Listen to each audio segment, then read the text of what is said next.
Bonjour à toutes et à tous, c'est Stéphane pour la chaîne Foilier. Je vous remercie de me retrouver chez moi et donc chez vous, je suis très content parce qu'aujourd'hui, on va faire quelque chose que je n'ai encore jamais fait sur la chaîne. Alors, c'est pas putaclic, c'est pas du tout un mensonge, loin de là. C'est une réalité. On n'a encore jamais fait ce que je m'apprête à faire. On va jouer à un jeu vidéo ensemble. Je le referai parce que j'ai déjà eu cette idée pour pas mal de raisons, en particulier sur la façon dont les femmes sont représentées, certaines polémiques, etc. Mais là, j'aimerais le faire pour une raison bien particulière. J'aimerais le faire parce que notre maître à penser à tous, rien que le dire, ça me fait rire. Eric Nolot a dit sur TPMP quelque chose qui est très, très intelligent, hein, grosso modo. Il parle de jeux vidéo et puis il explique que la société capitaliste vous fait croire, je vais vous montrer l'extrait, hein, comme ça je vous l'explique un petit peu en avance, puis on va le regarder d'un coup parce que ça va le thème de la vidéo, que lire à la recherche du temps perdu de Proust, on nous aurait fait croire que c'est exactement la même activité artistique que de jouer à un jeu vidéo. Ce qui est une mauvaise foi absolument flagrante de la part d'Eric Nolot, parce que personne n'a jamais dit que c'était exactement la même chose, hein. Par contre, en revanche, hein, ce qu'on dit, c'est que le jeu vidéo fait partie de l'activité culturelle. Alors, le jeu vidéo n'est pas à proprement parler un art, hein. Si on prend la définition stricto sensu d'un art, le jeu vidéo ne répond pas à certains de ces critères. Mais le jeu vidéo, personne n'a jamais dit que c'était exactement pareil de jouer à Call of Duty que de lire à la recherche du temps perdu. Par contre, ça apporte des choses différentes. Et le jeu vidéo, comme exactement n'importe quel média, comme n'importe quel ouvrage, peut avoir plusieurs fonctions. Ça peut avoir pour fonction de vous faire ressentir une émotion artistique, c'est vrai. Et il y a des jeux dont c'est l'objectif, vous faire ressentir des émotions artistiques.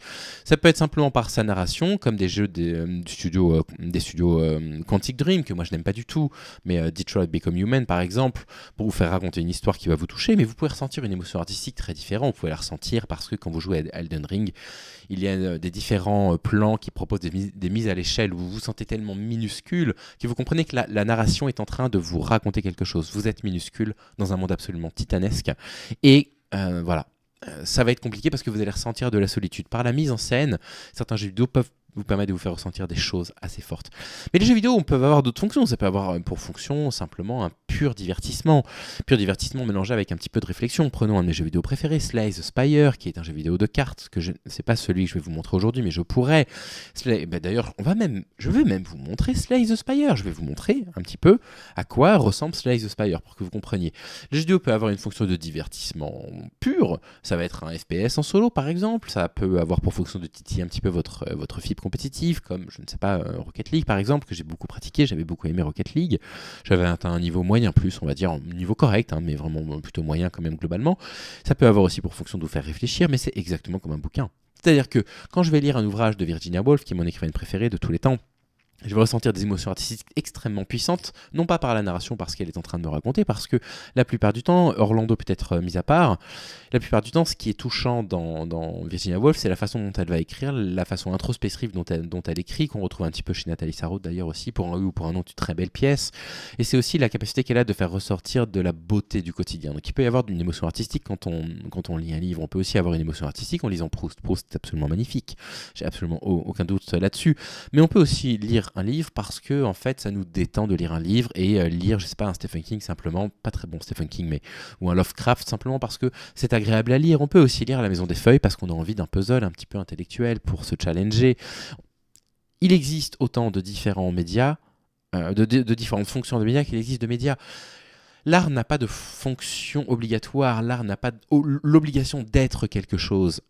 Et le jeu vidéo est exactement similaire à la littérature pour ça. Et du coup, Eric Nolot, et je vais vous le prouver avec 2 jeux aujourd'hui, vraiment est fatigant. Il est fatigant quand il déclare la chose suivante. On a fait croire qu'en effet, jouer à un jeu vidéo ou lire à la recherche du temps perdu de Proust, c'était une activité culturelle équivalente. C'est une arnaque phénoménale. On sait très bien que ça ne sollicite pas les mêmes zones du cerveau, que ça n'apporte pas la même chose, que ça n'a pas le même rôle dans l'acquisition du langage et la maîtrise du langage. Donc c'est une... Oui, enfin, à la recherche du temps perdu n'a pas de fonction dans l'acquisition du langage parce que c'est pas à 4 ans qu'on lit à la recherche du temps perdu. Eric. Parce que, je sais pas comment vous dire, c'est systématiquement débile, mais c'est toujours inattendu. Enfin. Une ruse, si vous voulez, du capitalisme et du commerce pour faire croire que quand on joue aux jeux vidéo, on pratique une activité culturelle. C'est faux. Ça n'a rien à voir avec la lecture. Ça n'a rien... Voilà, oui, ça n'a rien à voir avec la lecture, même si le texte peut prendre une part absolument fondamentale. Il y a des visual novels en jeux vidéo, puis vous avez des jeux vidéo qui mélangent du RPG et qui sont des jeux vidéo parfaitement littéraires. Disco Elysium est un jeu extrêmement littéraire, qui plus est, c'est un jeu très très drôle. Donc le jeu vidéo peut avoir pas mal de fonctions. Et il se trouve que j'aime énormément le jeu vidéo, énormément, ça je vais pas le cacher. Et moi ce que je vous propose c'est de vous prouver en fait ce que je vous dis. De vous prouver avec l'exemple de 2 jeux, on va prendre du coup le premier qui s'appelle Baba Is You, que le jeu vidéo peut avoir pas forcément une activité culturelle, mais une fonction en l'occurrence cérébrale, vous permettre de vous confronter à des problèmes d'une telle façon qu'il n'est pas réellement possible autrement que par le jeu vidéo de vous permettre de réfléchir et de résoudre ces problèmes. Baba Is You, c'est le jeu suivant. Voilà, donc je vais tout de suite réactiver la musique que je vais couper au cas où on ait des problèmes de droit. Après tout, de toute façon, quelle importance. Baba, qui c'est? Baba, c'est vous. Voilà Baba. Je vais baisser un petit peu la musique ici du jeu. Voilà. Donc Baba, c'est vous. Ce petit bonhomme. Et Baba, c'est vous pour une bonne raison. Baba, c'est vous parce que c'est explicité ici. Il est écrit que vous êtes Baba. Et vous voyez, il y a un texte ici qui est écrit sans fond. Et là, ici, il y a un texte qui est en rouge. Il est écrit ici que vous ne pouvez pas franchir les murs. Wall is stop. Les murs ne vous permettent pas de le traverser. J'essaie de traverser le mur. C'est absolument impossible de le traverser. Comment je peux faire pour atteindre le drapeau? Eh bien, soit je fais le tour du mur, comme ceci, et je vais aller toucher le drapeau. Et le drapeau, c'est la victoire. C'est la condition de victoire. Et je peux également pousser les rochers. Je pousse les rochers. Qu'est-ce qui me permet de pousser les rochers? C'est le jeu qui me dit Rock is push. Vous pouvez pousser les rochers. Mais mettons que je décide de casser cette phrase. Vous voyez, Rock is push ici n'apparaît plus. N'apparaît plus surligné. Quand les mots sont alignés, le tout est surligné. Quand les mots ne sont pas alignés, ça n'est plus surligné. Rock is push n'est plus une règle du niveau. Et donc je ne peux plus pousser les rochers, mais je passe à travers. Le jeu vidéo m'explique, là, ce jeu vidéo m'explique avec ce tout premier niveau, là je lançais le tout premier niveau, que je peux travailler, que je peux modifier les règles du jeu à ma convenance pour atteindre mon objectif, à savoir toucher le drapeau. Mais regardez, si je casse Wall is stop, le mur ne m'arrête plus. Et je peux désormais traverser les murs. Même principe avec le drapeau. Si flag, le drapeau is win, le drapeau c'est la victoire. Regardez, quand j'aligne, regardez ce qui se passe au niveau du drapeau. J'aligne la phrase flag is win, le drapeau brille. Si je touche le drapeau, je finis le niveau, j'ai gagné. Mais si flag n'est plus win, si j'ai modifié cette condition de victoire, regardez, le drapeau ne représente plus la victoire, je passe à travers. Baba Is You est un jeu extraordinaire qui va vous permettre de comprendre que vous pouvez modifier les règles d'un jeu pour pouvoir contourner sa difficulté. Dernière chose à bien comprendre, je peux revenir en arrière, d'accord, je peux revenir en arrière avec la touche pour effacer, et si je casse la phrase Baba Is You, et bien d'un seul coup il n'y a plus de musique et je ne peux plus contrôler Baba. Parce que je ne suis plus Baba. Et si je ne suis plus Baba, je ne peux pas contrôler Baba, donc je dois revenir en arrière. La condition de victoire, c'est que le drapeau est la victoire, je vais toucher le drapeau, c'est la fin du niveau. J'ai vaincu le premier niveau. Alors évidemment au départ c'est tout simple, c'est tout gentil, on bute quelques secondes sur les niveaux, mais je vous garantis que Baba Is You devient extrêmement compliqué. Voici un autre exemple de niveau dans Baba Is You qui montre que le jeu vidéo n'est évidemment pas une œuvre de littérature comme une autre. Personne n'a jamais dit ça, personne n'a jamais expliqué ça. Mais c'est un média qui peut quand même vous faire travailler, qui peut quand même vous faire réfléchir. Regardez, je dois aller toucher le drapeau là, c'est impossible, les murs m'arrêtent, je casse la règle. Wall is stop. Je casse cette règle. Voilà que je peux traverser les murs. Puisque la règle, le mur m'arrête, est inactivée. Je touche le drapeau et j'ai gagné. Eh ben non, j'ai pas gagné. J'ai pas gagné parce qu'il n'y a pas de condition de victoire. Si je veux que le drapeau soit la condition de victoire, je dois aligner la phrase flag is win. Et voilà, le drapeau, c'est la victoire. Vous voulez voir un truc de fou? Là, si je touche le drapeau, j'ai gagné. Vous voulez voir un truc de dingue? Regardez. Là, je n'ai plus de condition de victoire. Ce n'est plus le drapeau qui me permet de gagner. Mettons que je veuille, hop là, mettre wall ici. Les murs me permettent de gagner. Donc je peux toucher un mur, n'importe lequel, pour remporter la partie. Ça, c'est Baba Is You. On va vous confronter à des problèmes qui sont de plus en plus difficiles, de plus en plus complexes. Je vais vous en montrer 2 ou 3. Et il va falloir jouer avec les règles du jeu pour pouvoir terminer le jeu. Donc il faut toujours analyser au départ comme un problème mathématique. Comment est-ce que je vais faire pour pouvoir atteindre le drapeau? Vous voyez, il y a un petit drapeau en bas à gauche. On me dit, le drapeau, c'est la condition de victoire. Et à gauche, là, j'ai Water it sink. L'eau me fait couler. Qu'est-ce qui se passe si je traverse l'eau? Ah, Baba coule avec l'eau et l'eau disparaît. Tout en haut à gauche, on me dit que Baba is you, donc je contrôle bien Baba. Mais vous allez voir qu'il y a un petit twist. Wall is stop, donc le mur m'arrête. Et vous le voyez tout en haut à gauche, wall is stop est protégé par des murs. Je ne pourrai pas modifier cette condition de victoire. Donc je vais devoir faire quelque chose avec ces rochers. La première des choses qu'on peut se dire, c'est bah tiens, je vais pousser un rocher. Ok. Et ça va détruire l'eau, je vais pouvoir amener le deuxième rocher. Maintenant, le problème auquel on est confronté ici, c'est que si je veux toucher le drapeau, il va me falloir 2 rochers. Et ça ne fonctionne pas. Je n'ai qu'un seul rocher, donc je ne vais pas pouvoir utiliser ce rocher pour aller chercher le drapeau. Et donc là, il faut réfléchir. Qu'est-ce que j'ai à ma disposition pour modifier les conditions de victoire? Eh bien, regardez. La condition de victoire de ce niveau-là est la suivante.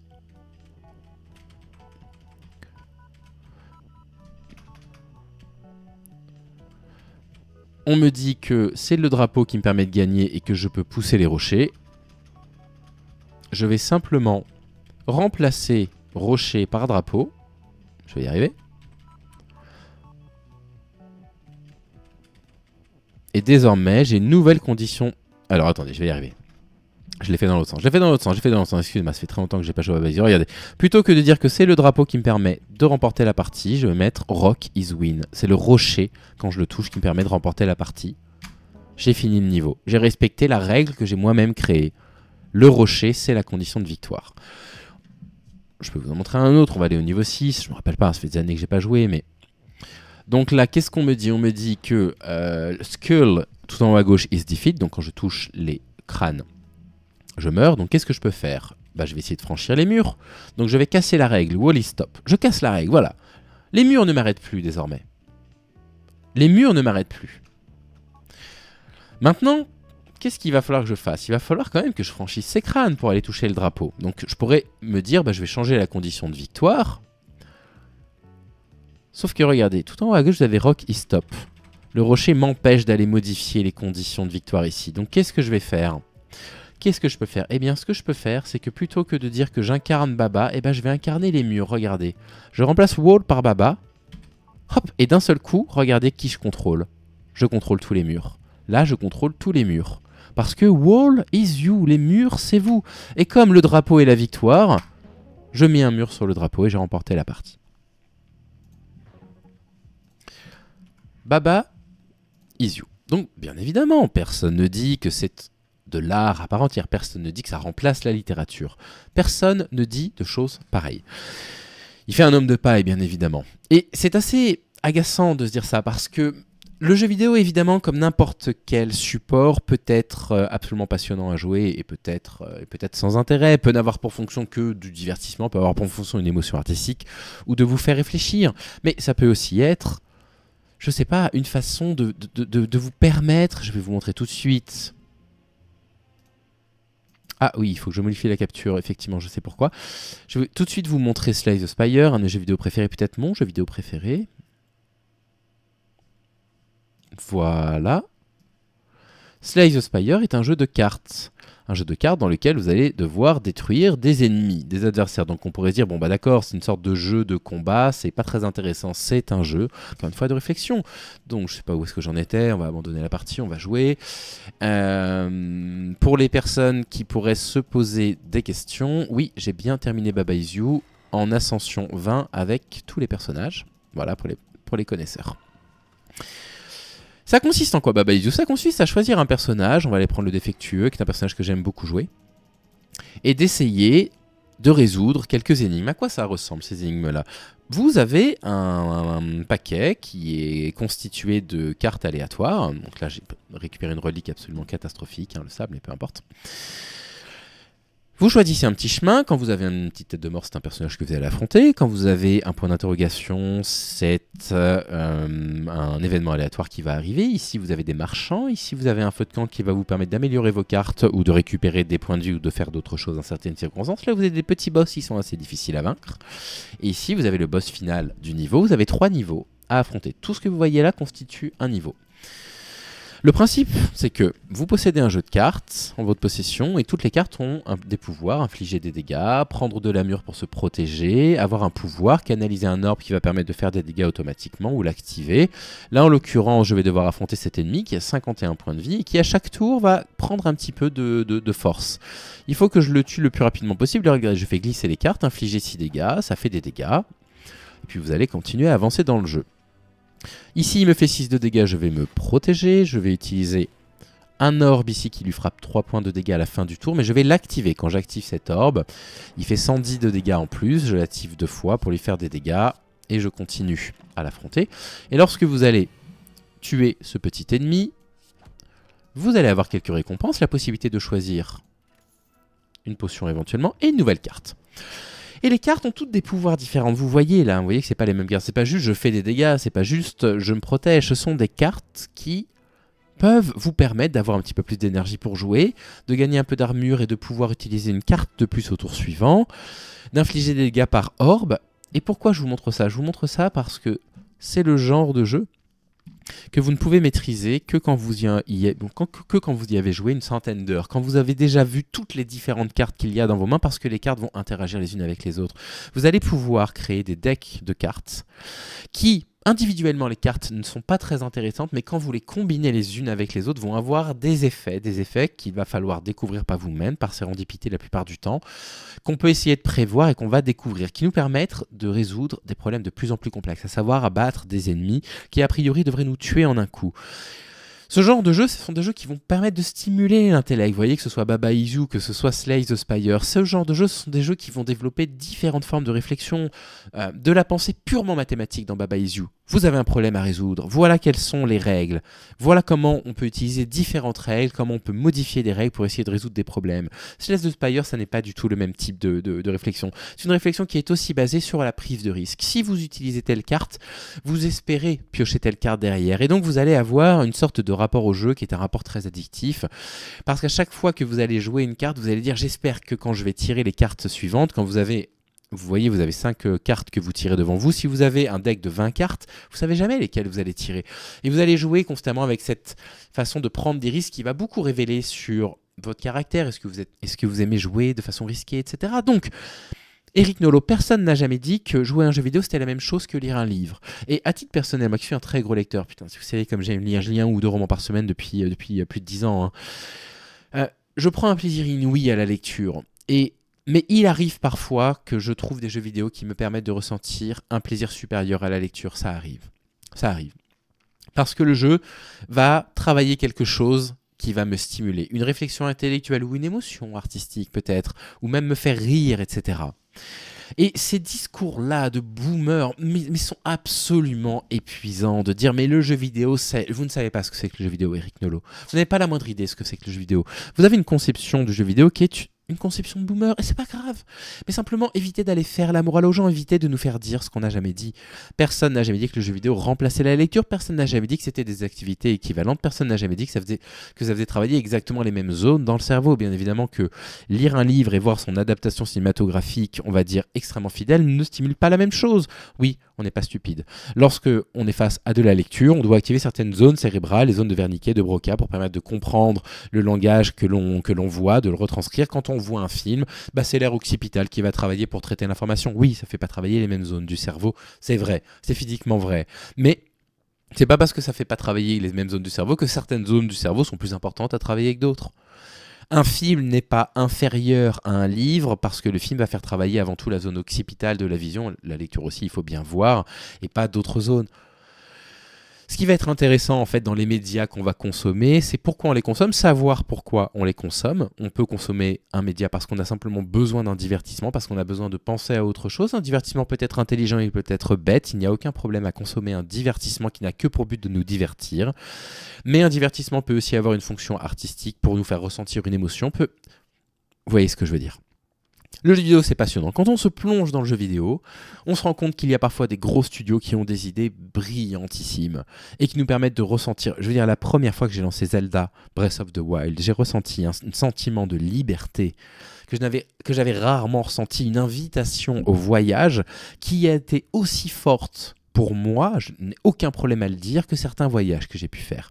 J'ai ressenti cette envie de découvrir un voyage à travers un média aussi forte que quand j'ai voyagé. Ça n'empêche pas que j'aime voyager. Là, je reviens de mes vacances, c'était formidable. J'ai vécu un voyage incroyable dans un endroit extrêmement paradoxal, qui était à la fois détestable et magnifique, et j'ai ressenti beaucoup de choses. Ça ne m'empêche pas d'apprécier le sentiment artistique de découvrir un jeu vidéo qui parvient à comprendre exactement comment je vais ressentir les choses la première fois que j'ai...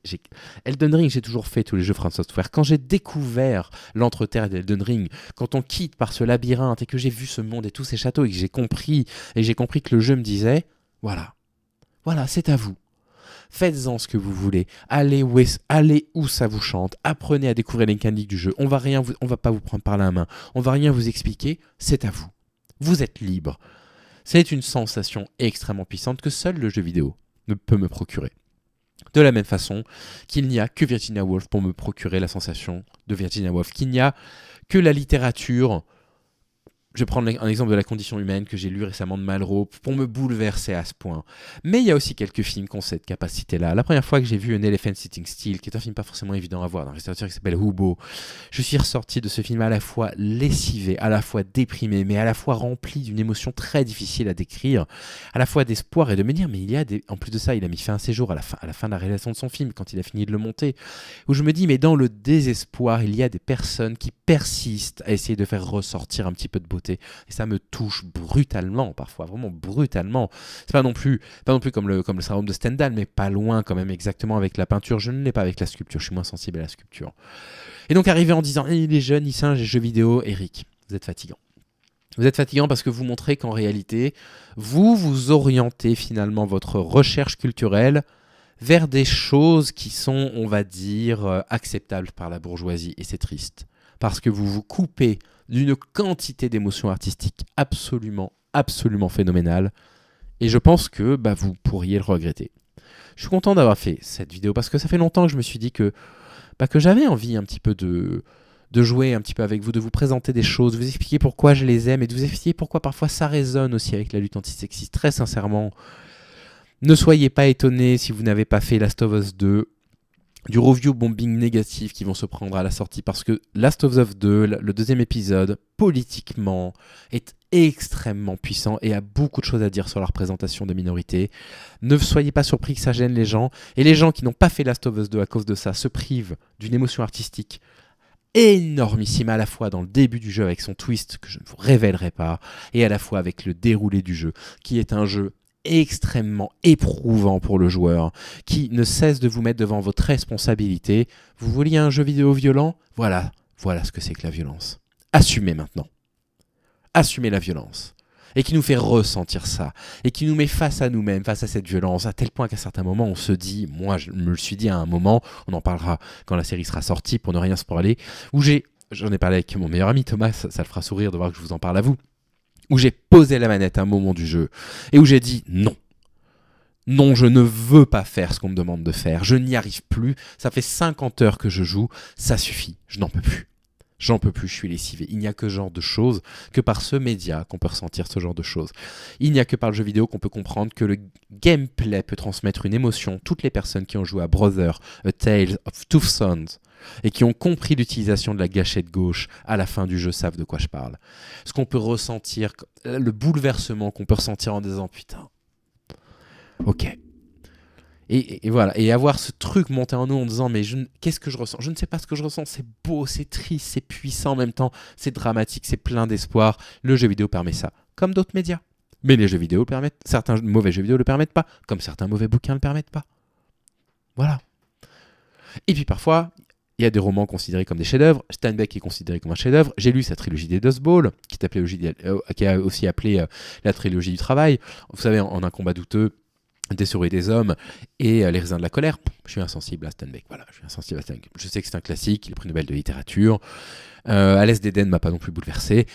On peut aussi ne pas être touché. Je ne dis pas qu'il faut être touché par certaines œuvres, mais simplement dire le jeu vidéo c'est, alors que la littérature c'est, et vouloir faire du coup une sorte, vous voyez, de classement. La littérature est au-dessus du jeu vidéo. Non, je vous arrête tout de suite. Ta vraie vie commence quand tu réalises que tu n'en as qu'une, c'est de la littérature, ça va très clairement en dessous d'Elden Ring. Je veux dire, point barre. Je veux dire, on va même pas en discuter. La littérature n'est pas au-dessus de jeux vidéo, ça ne veut rien dire. Voilà de quoi je voulais parler. Si jamais, de temps en temps, j'ai des petits trucs sur le jeu vidéo, est-ce que vous suivez ? Très sincèrement, je suis assez inquiet. Je vous dis ça comme ça, mais est-ce que vous me suivez ? Si de temps en temps, une fois par semaine, un petit truc de gameplay, une petite demi-heure, je vous présente un truc, je vous explique pourquoi j'aime bien, est-ce que vous prenez, est-ce que vous prenez pas ? Voilà, c'est quand même pas le lieu de la chaîne. J'ai toujours peur de faire évoluer la chaîne vers quoi que ce soit. Dites-le moi s'il vous plaît, c'est pas du tout du clickbait pour les commentaires, sincèrement. Parfois je le fais, mais alors là, c'est vraiment pas ça. Je suis vraiment un peu inquiet à me dire, est-ce que ça va pas agacer certaines personnes qu'on parte sur ce genre de contenu ? Vous me le dites. C'est moi qui ai fait ça. Je suis fier de moi. Hein. C'est très facile à faire, mais moi je suis nul avec les outils informatiques, je suis content d'avoir réussi à le faire. Je vous embrasse, prenez soin de vous, je pense que je vais sortir cette vidéo le 1er octobre, passez une très bonne journée, un journée férié, je vous dis à très vite, prenez soin de vous.